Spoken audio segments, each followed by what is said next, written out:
how many of you were actually at the conference. I got to meet a lot of you, which was so much fun. But my name is Megan. I live in Nashville, just outside of it. I am married to my husband, and we have 3 children together, and they are a handful, and it is summer break, so I am ready for them to go back to school. Not sure who relates with that, but I'm about ready for that. So my background is actually in hospitality. So when I was in hospitality, my absolute favorite part was building relationships, and not only building relationships with people, but seeing how we could convert that into more sales and more revenue for the hotel. And so when COVID hit, it was really a chance to take that and turn it into making money online and using the relationship building aspect to let people just really express themselves and build a following online and build those relationships to help their business be profitable. So what I've learned is that whatever industry you're in, relationships are where it's at, right? And that's not always going to revolve around insurance. It's going to revolve around you and your personality and how that works with other people. So today we're really just going to talk about how to generate leads online, but also just why being on social media, if you're not, you should be, and what that looks like and why it's beneficial for you. So generating leads online is huge because you have a much wider reach. Everybody pretty much that you talk to is going to be on one Facebook, Instagram, LinkedIn, whatever. There are so many people that are on social media. So you definitely are going to cast a wider net if you're on social. Cost effectiveness, it's free, right? Unless you are paying for ads, which I don't even necessarily recommend. It's going to be very cost effective and free. You can also see your insights on Instagram and on Facebook. You can see what is performing well and what's not. So you're making educated decisions and not just kind of throwing things out there and seeing, what sticks or if something does well. So you can base that on actual data and actual insights with your audience. So improve targeting and personalization. If you do run ads, you can do it that way. You can target people based on geographic region and all of that, but also utilizing hashtags. So when you're engaging with people, you can find your ideal client through hashtags, which is a great way to get in front of them and start conversations with them. Automation and scalability. I have talked to so many agents just this week who have said, I don't have time for social media, which I totally get. But you can actually, if you just block out time in your month, even if it's just a couple of hours, you can schedule all of that out so you don't have to worry about it. Continuous engagement. This is awesome because you can not only meet new people and generate leads, but also nurturing your current clients. This is a great way to stay involved in their life and to make sure that you're staying top of mind for them. And it also builds trust and credibility when you show up consistently. And also there are so many insurance agents that are not using social media or not using it effectively that until people really start getting into this space in the insurance world, you're going to have a huge competitive advantage, which is amazing.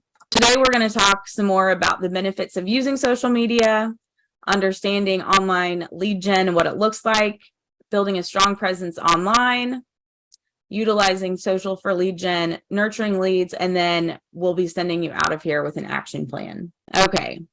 So like I said, there are so many benefits of using social media, and everybody automatically just thinks of lead generation. How many leads can I get? But there's so many more benefits that comes with it. So I want to address those up front before we get into actually how you can use it to generate leads. So increased visibility and brand awareness. This is huge. When you're online and people are scrolling and they see, a brand color of yours or something that is a part of your branding, they're going to know, oh, hey, that, that's Megan and she sells insurance. I've been meaning to ask her about X, Y, and Z. And you're really just going to get your name out there to a wider audience, which is huge. Again, relationship and building trust. When you're showing up consistently and you are talking about, not just insurance, but also your life and letting people know who you are, you're really going to build trust with people, because they're going to see beyond, hey, she sells insurance. They're going to see, oh, she has a kid that's the same age as mine and they're doing the same things. And you're really going to build relationships, but also friendships with people that are going to make sure that they are coming to you when they have questions, because you're building that know, like, trust. Again, it's cost effective. Social media is so great because you can actually get insights and feedback online. Some people are worried about, what if somebody has something negative to say about my brand or my business? But it's a great place to just glean insights on what people are looking for and to get feedback on that, whether it's in the form of, a comment or just a direct message. Again, the competitive advantage, the referral opportunities are huge. So the more relationships that you're building that really don't take much extra time, those people are going to get to know, like, and trust you, and they're going to refer you. I had a call this morning with a collective member, and we just hit it off talking about The Bachelorette, of all things. She had seen something about that on my page, and now every time, she thinks of The Bachelorette, she's gonna be like, oh, Megan does that. So it's a great way to build connection points that will lead to referrals. And it's also going to position you in front of these people as a thought leader and an industry influencer. So if they're not seeing other people, this goes back to the competitive advantage. If they're not seeing other people with these ideas and they're only seeing you, then you are going to be their go-to expert. And right now, the lack of insurance agents that are consistent on social media, it's going to be pretty easy to position yourself as that expert and as that go-to person. Adaptation to consumer behavior. This is so huge, and it's such an opportunity for you, because people are changing. They're not just Googling anymore, right? They're not going to Google and looking for insurance in my area. Oh, I'm not. They're literally going to Facebook and Instagram and looking for insurance there. And they're digging behind the scenes. Well, what is this person about? And if you have things there that they can see who you are, who you serve, and what makes you different, then you're really adapting to the behavior of people. And they're like, okay, well, this person gets me. I am getting to know them before I even start a conversation. So you're really beating them to the punch. And it really also is great for just long-term relationship building. Not everyone is looking to buy insurance right now. Not everyone is looking to switch insurance right now. So if you can focus on building those long-term relationships building, where you're not just talking about, hey, I sell insurance, and you're really focused on that relationship, it's really going to help keep you top of mind for when they are looking to buy or switch insurance, or if they just have questions. So online lead generation is basically just identifying and cultivating potential customers for your insurance business through your marketing efforts. Layman's terms, it's just finding people who you think would be a good fit for what you offer. And the best part, I think, about finding leads online is that you really get to choose the kind of person that you want to work with.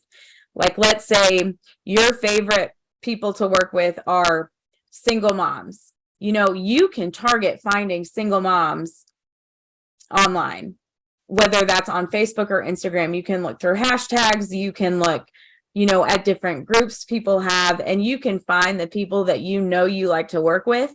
And that is really just going to fill your client list with people that you enjoy. So not only are you getting leads, you're getting leads who are warm leads who want to work with you. And you're getting leads who are just going to be fun to work with, that really just bring joy into your life. So again, you need to know who you're targeting. Hopefully, as you've gone through some of your marketing, you have a clear idea in your head of who that person is. And that does not mean that you're only going to work with that exact, ideal client avatar. That just means that's who you're talking to, and that's who you're trying to really attract to your social media.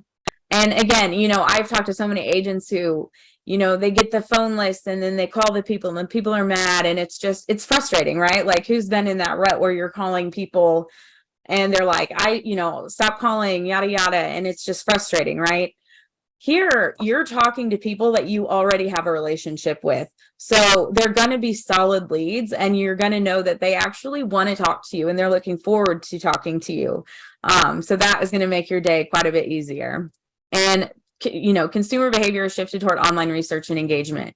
This is such an opportunity to be able to answer questions that people have and to really be a resource and not just a name on the screen.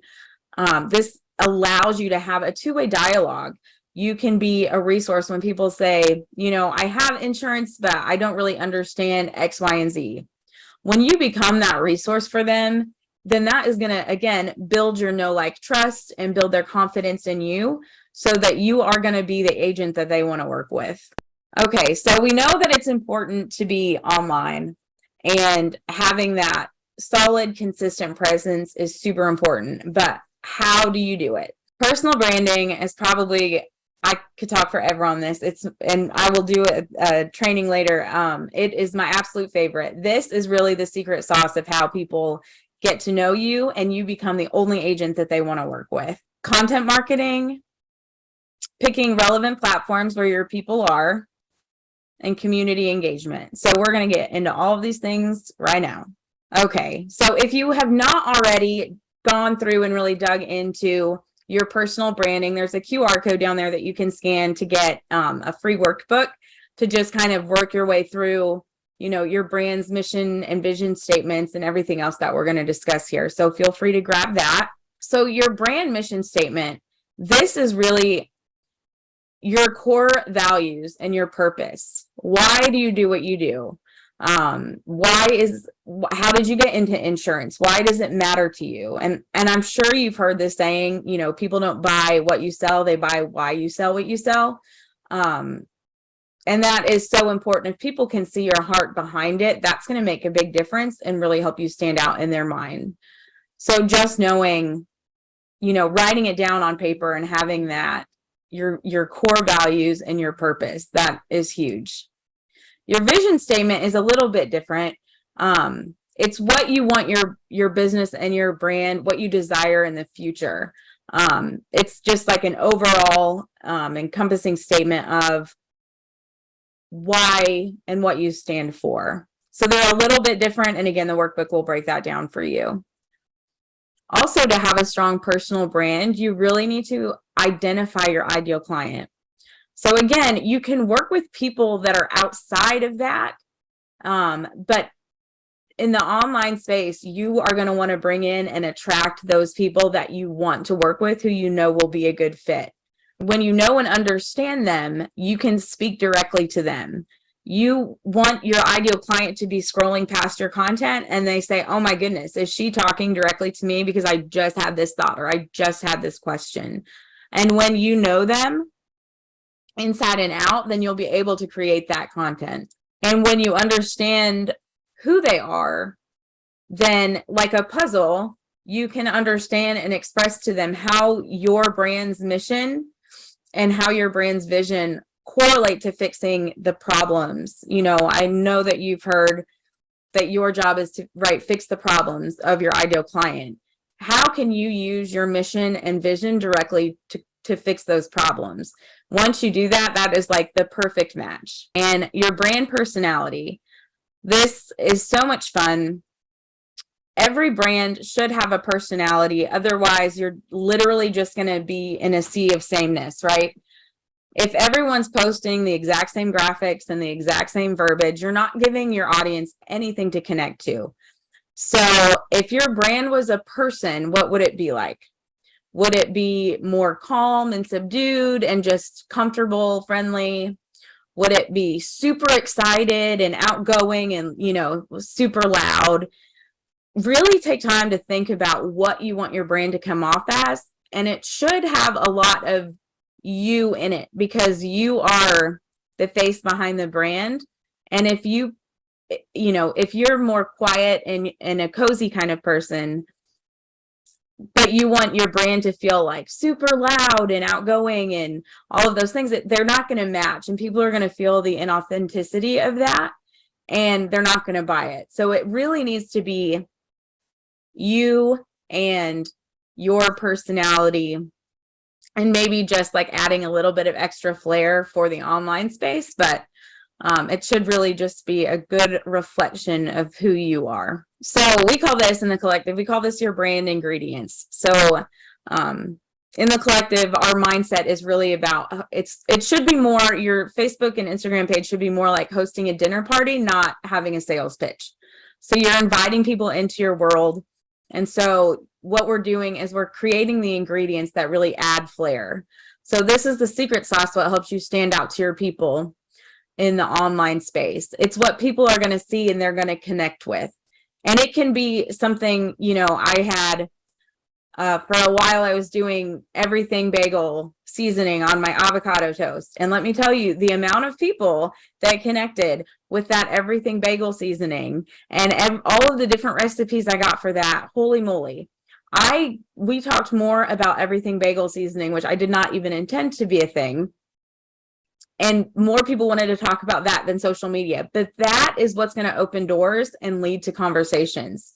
I talked a little bit earlier about The Bachelorette. Again, something I just enjoy to do, trash TV, right, on a weeknight. And more people have been like, oh, what do you think of the contestants this season? And again, those are people that have connected with something in my brand that opens conversations to become leads and referrals. And you're really on social, you get to do that on a wide scale, because when people are seeing your stories or your posts, there's several people, hundreds of people that are going to see these things and have the opportunity to connect with you. And some people may not connect on everything, but the more touch points that you put out there, the easier it's going to be for them to connect with you and open those doors. Your brand ingredients should be so infused into your marketing that when people think of X, they think of you.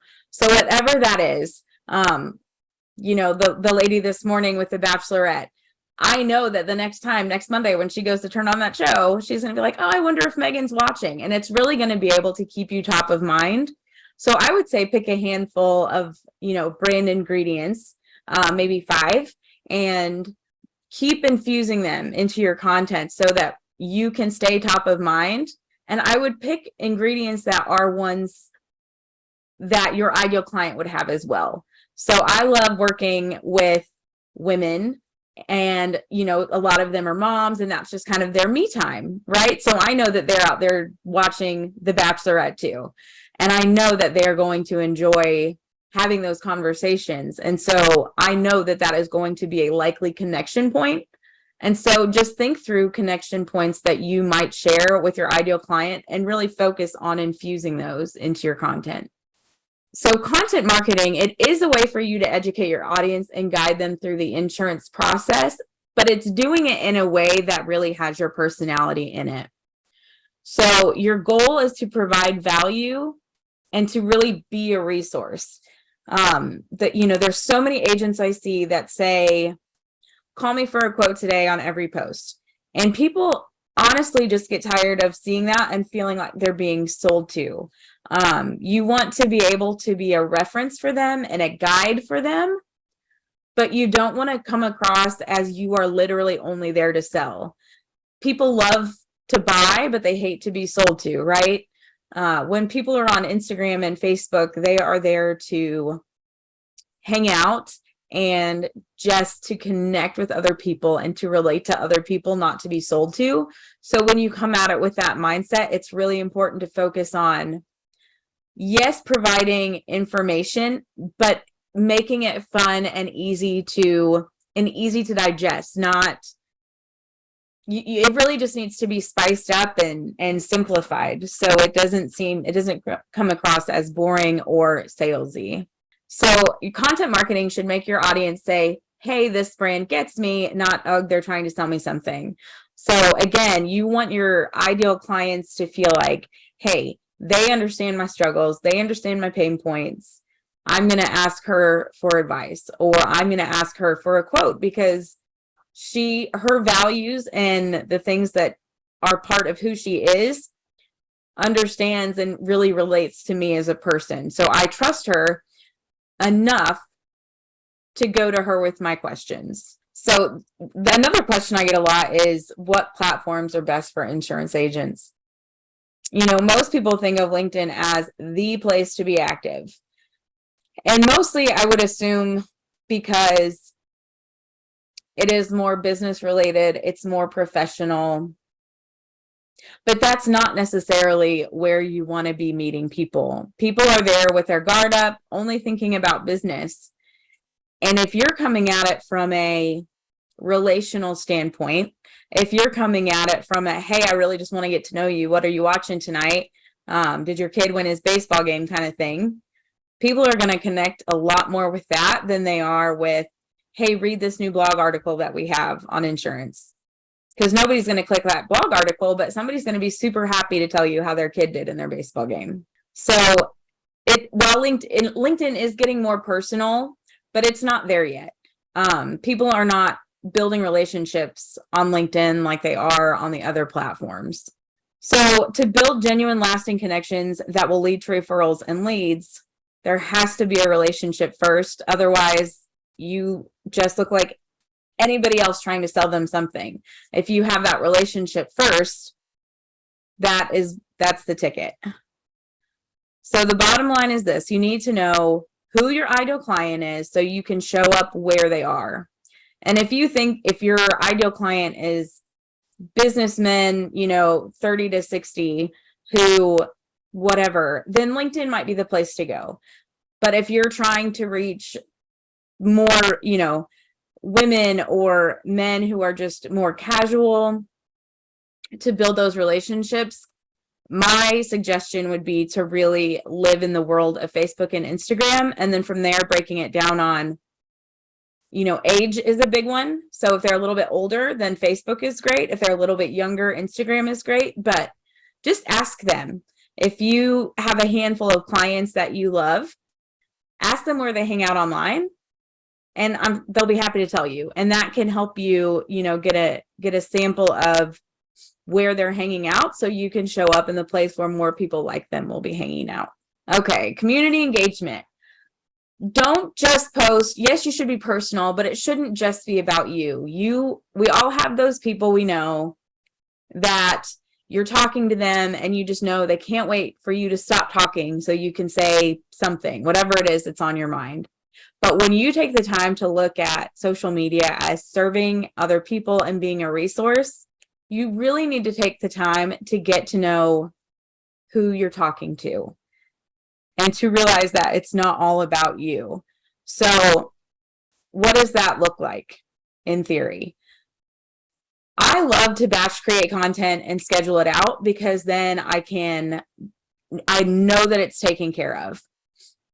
But I also know that I have to go back in and engage and nurture my audience. So yes, your content is a huge piece. Showing up consistently is a huge piece of the puzzle, but it's just a piece. If you are not building trust and engaging with your audience, they're not going to get to know you. It's a two-way street. And if it's not a two-way street, then that person will not trust you and they will not do business with you. So does that mean you have to spend all day engaging on social media? I feel like I have made some great friends in the online space, but you're a busy insurance agent and you don't have time for that. So I bought this little square clock on Amazon for like $10, and I just flip it over as I have time. And when I flip it to a 10-minute timer, or 15 if I have time for that. And I just go through and I engage with people in my stories. I look through my feed, and I leave meaningful comments, not just an emoji or love this or something like that, right? It needs to be something more substantial, how it resonated with you. And then you don't want to post and ghost. So if anyone has posted on like left comments on any of your posts or has replied to your stories, you want to go back in and make sure that you're engaging with those people, because otherwise you're training them that, oh, I talked to her, but she doesn't talk back. No one likes to feel that. So just make sure that you're very welcoming and you're responding to all of the comments. And it's best to try to keep the conversation going. So if someone says, oh, I love that, say it's a picture of your dog and they're like, oh my gosh, your dog is so cute. Thanks. Do you have a dog? What kind of dog do you have? And just keep that conversation going so you can really get to know the person. Okay. So here we go. We're going to talk now about how to get leads on social media. The first thing you want to do is make sure that you optimize your profile. This is so important because when people land on your page, I always tell people are two things. They're nosy and they're lazy. So they want to know about you, but they're not going to dig for it. So make sure that your bio is super clear about who you are, because they're going to make a split-second decision on if they want to follow you or not. And you really want them to, so they can get to know you. And it should be more about your audience than it is about you. Who do you help? How do you help them? What is their life going to look like when they work with you? So this is just an example to go through the different pieces of your bio. So the only two searchable parts of your bio are your account name here and your name field down here.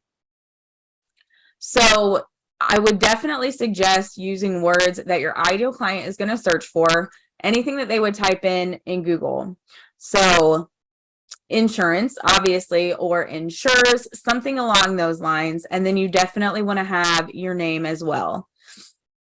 Those two things at a very minimum I would have. Now, if your name is already in your handle, you don't need to reuse it here, and vice versa with insurance, because obviously if you have insurers, they're going to know. If your geographical location is fairly small, I would recommend putting that in here too. So people can, when they type that in the search bar, you'll be one of the first to pop up. Okay, you want to put your mission statement first here. How do you help your audience? It can be a phrase, a statement. You can even do bullet points. If that's how your brain works, use bullet points. Be specific. Let them know, right? I do social media for insurance agents. That is pretty specific. You always want to have a call to action. Remember, people are nosy and they're lazy. So if you don't tell them, hey, this is what you need to do, then they're not going to do anything. If you don't give them a call to action to click one of these buttons, they are not going to do it. Or to click one of these links, excuse me. Make sure that you're telling them exactly what to do. And this should be very fluid. So if I was not taking any new members into the collective right now, and I just wanted to say, grow an email list, then I would say, grab my freebie or grab whatever. This should really be based on what your goals look like for the month. So if you are wanting to schedule more calls, then this would say book a call. If you are wanting to grow your email list, again, you would have a freebie that you would want to promote here that you would also reference in your posts. So this should not be a set it and forget it type thing. You should definitely utilize this to complement and supplement your goals for your business for the month. So even if you are more virtual and you do most things, just online, I think that having your city and state is super helpful because it is just another connection point. I live right outside Nashville. I use Nashville because everybody knows Nashville and everybody knows someone from Nashville. Like, I can't tell you the number of times people have said, oh, my brother's cousin's sister lives in Nashville. Have you been to X, Y, or Z? And again, it just opens that door and it opens another connection point for a conversation just to get to know people. So if you have any room after these, which I didn't, add in things that are relatable that you would connect with your ideal client on. So boy mom, coffee snob. Like I used to have woman of faith in here, but I don't have time anymore, or I don't have room anymore. Anything that you have that is relatable to your ideal client, stick that in there to just build those connection points. Okay. So to get leads, sharing valuable and relatable content is super important. You position yourself as the expert and you attract leads by people wanting to ask questions. If somebody asks you a question, I would 1,000,000% keep them in your CRM because they are a warm lead at this point, right? They're asking you questions. So making sure that you have calls to action in that is super important too, which we'll talk about in a minute. Showing up regularly and consistently. If you're not showing up consistently, it is going to add doubt into your audience's mind because they're like, well, she shows up sometime, but not all the time. And like, I know it could be, you know, every week that she's posting or every 6 months. That is really going to build some doubt in their mind. So I say pick a schedule, whether that's once a week or 3 times a week, and make sure that you are really sticking to that schedule and showing up consistently. Encourage interaction. So whether that is a call to action, whether that's booking a call, whether that is asking a question on someone else's post just to generate a dialogue to keep you top of mind, and keeping that person engaged is huge. And it doesn't have to be insurance related interaction. In fact, I recommend that you do 2 calls to action, one for people who are looking to buy insurance currently, and then one for everybody else who, you know, you want to get to know and who you want to get to know you, but that may not be in the market right now. So you could have a call to action to book a call or ask them a question about insurance, and then just have something fun. Like if you have a coffee related post, you know, what's your go-to coffee order? If your community isn't that engaged yet, give them an option. So do you prefer dogs or cats? Do you prefer, you know, black coffee or creamer? Something like that. Something simple where they don't really have to think about it, but they can still engage. Offer incentives. This one can be super fun. Have a giveaway, contests or special promotions so that people will be encouraged to actually engage with your content, especially if you don't have a super engaged community. This will teach them, right, to get engaged, and it will teach them that you want that sense of community, and so it will really encourage them to do that. It will also increase your visibility, because odds are, if you know, people are going to share this. If you can tell them, share this for a chance to win, or if you share this, you get an extra entry into this giveaway. That's just going to get more eyeballs on your content. And if you have good content and eye-catching content, people are going to want to come back and they're going to check your page out, which will also generate more leads for you. Engage with hashtags your ideal client is following. We touched about this a little bit earlier, but this is so important. Just show up where they are. Again, I'm just going to use the mom example because that's my ideal client and that's where I'm at in life. So I use Nashville Mom a lot, or insurance mom, right? Because that would be my ideal client. And you don't have to comment about insurance. Talk about life. Again, talk about, you know, you see someone who posts a picture of their kid's soccer game. I know we're in the throes of that. So, oh, hey, that looks like such a fun time. Did he win? What was, you know, ask questions, get them into a conversation with you.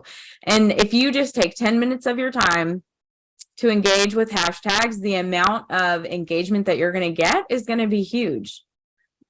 A small amount of time will pay off in great dividends when you're engaging with the right people. Instagram stories. I know so many people hate to show up on camera. I was one of them too. But I've had people say that ended up meeting in real life, like, I feel like I know you already because I've seen you so much on your stories. And that's really what you want to get to. You want to get to, oh, I forgot we haven't met in person because I've just seen you so much online. That's where you want to get to, because that is a different level of comfort, and that is a different level of vulnerability and openness that people will have with you when they really feel like they know you. Share your behind the scenes. So before everybody got on, you know, one of the ladies was showing their messy desk. Like, show your messy desk, because I promise you that while this looks all clean, like up here is a disaster zone. Like, so I totally relate. Like, I'm cracking up because I'm like, yeah, me too. People are going to relate to that, and they're going to laugh because they're just going to be like, oh my gosh, seriously, same. And again, that's just another connection point. Utilize polls and question boxes in your stories. So this one is super helpful. You can ask anything that you want. Especially at the beginning, I would focus on using like sliders, something that's easier than just answering, you know, like a thought out question. But, you know, do you have life insurance? Yes or no? Do you prefer, you know, you can make it fun. Dogs or cats? Do you prefer to work inside or outside? Do you work in an office or whatever? And that is really going to open up conversations. And when you do use them, you can throw in, like, we kind of do it like the Oreo, right? So we have some fun questions, and then some things where you really want answers, and then some more fun questions. But if you're asking, if one of the questions is, do you have life insurance? Yes or no? And they click no, boom, there's a lead, right? You can talk to them and you can be like, oh, hey, I saw you don't have life insurance. I'm not selling anything, but I just wanted to see if you had any questions. That is a great way to get into people's DMs and to talk about it with them. So many more people are comfortable, much more comfortable talking online and in a DM than they are over the phone, especially at first. Especially about insurance, right? Like, I don't want to spend time out of my day to do that. But if you'll talk to me on Instagram, like, I'm down, like, I'll talk to you about it all day long. So really use these in accordance with your business goals for the month. Like, if you're trying to get new health insurance, folks, then you are going to ask questions about health insurance. You are going to ask questions about being healthy. You are going to ask like those kinds of questions just to get people in that mindset. And then you can slide in their DMs when they do answer. And again, not pitch your services, but be a resource until you can pitch your services, until they trust you enough for that. There's also ways to capture leads through promoting a freebie. And that's something that I offer in the collective for members that they can use to, you know, we've done a balance, or excuse me, a budget tracker. We have done an emergency preparedness kit that they talk about. And then they're like, if you want this, send me your email and I will send you the freebie, whatever it is, whatever you're promoting. We have one every month. And that way you can really build your email list for another way to stay in front of them. And again, be a resource. You're not pitching, you're not selling. You are saying this, maybe what's new in the insurance world this month, and, you know, ways to stay cool. And, oh yeah, here's my information in case you have any questions. Just another touch point to stay in front of them and build your email list to really just build your leads. If you have a weekly or monthly newsletter, you can promote that. Absolutely. Put it on your website. Every now and then pop it in your stories, like, hey, I'm sending this email out to my list. If you want to get on my list, drop your email and I will get you added. Offer a free consultation. Do it in a fun way that's not book a call. Do it in a, hey, let's have a coffee chat. Let's talk about life, you know, life, motherhood, and insurance. Make it fun. Make it sound like we're not just going to be going over paperwork or, you know, insurance jargon. We're going to be having a conversation and it's going to be fun. So there's lots of different ways to capture leads and to generate leads on social media. The thing is, if you don't nurture them, then they're not going to stick around. You need to stay top of mind. You need to stay in front of them, and you need to make sure that they feel like you care about them as a person. So again, not everyone is looking to buy or change insurance right now. So no matter how many times you say, call today for a free quote, if it's not going to resonate with them, it's going to turn them off. People don't like to be sold to, and even just saying call today for a free quote, if that's all they see, they're going to get turned off. So what do you do with the leads that you've received and the different connections you've made? You need to nurture them. So you can nurture them online, right? I have a list of people that I go through. It's just a simple Google sheet, and they're people that I want to stay connected with. I go through and I just have a column with the date of the last touch, like the last time I talked to them. And then I put them on my calendar for the next time I just want to check in and say, hey, to make sure that I'm staying top of mind and I'm answering any questions that they have about either social media or the collective. Can I give an example of a contest? Sure, it could be, I mean, it could literally be anything. It could be maybe you're doing some community involvement and you could donate to charity in their name, or you could buy a bunch of local stuff and you could just offer that and be like, hey, we're supporting our community this month and we're buying from, we got a gift card from a local salon, or we got a gift card for the movie theater, and we just want to give this away because we appreciate you. Something like that. And I can go into more details later. So keep a list in your CRM, even a Google Sheet, and just touch base with them. Again, this really needs to fit into your schedule if you want it to be feasible. So I would say every, biweekly or once a month, just to touch in and say, hey, make sure that you're commenting on a caption that they have done, something personal. So if they've opted into your email newsletter or a freebie and you have their email, just keep it friendly, educational, and personal. It doesn't need to be the educational piece. I know that there is a big compliance concern. If you keep it, I hate using the word fluffy, but if you keep it more about your brand, right? So more fun with maybe, again, winter driving tips. Hey, friend, I want to make sure that you stay safe this winter. Here are some driving tips, right? Something simple, something, hey, she's looking out for me. Hey, this is really good information that I get for free. Oh, this is how she's doing. I love hearing that. I love seeing that. That's awesome. Again, you're top of mind. And that is it. So just make sure that you nurture your people. And does anybody have any questions? Okay, Kat, that is all that I have. Oh, I do have a question. Oh, sorry.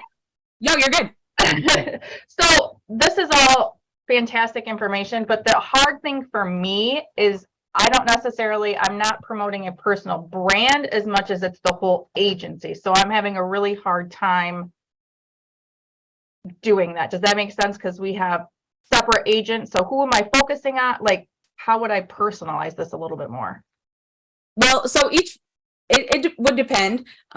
Each agent could do their own if you wanted to. If you want to do it as an actual, like the entire agency, I would look at the agency as a whole, right? So if you're doing all sorts of types of insurance, then include all of it. And that is going to be a little bit trickier than having one person with their own, but it's definitely still doable as long as you are showing up consistently.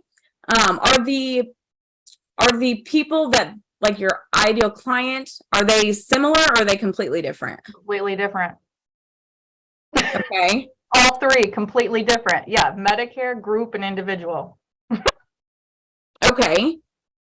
Then I would just have different days where you're focusing on different things, have one thing for each, like a post each per week, plus 2 personal, right? Meet our agent X. This is a little bit about them. This is why they got into insurance, and maybe do like once you've introduced everybody, do like a fun fact Friday or something where you're really still able to infuse the personality of the agents that are there.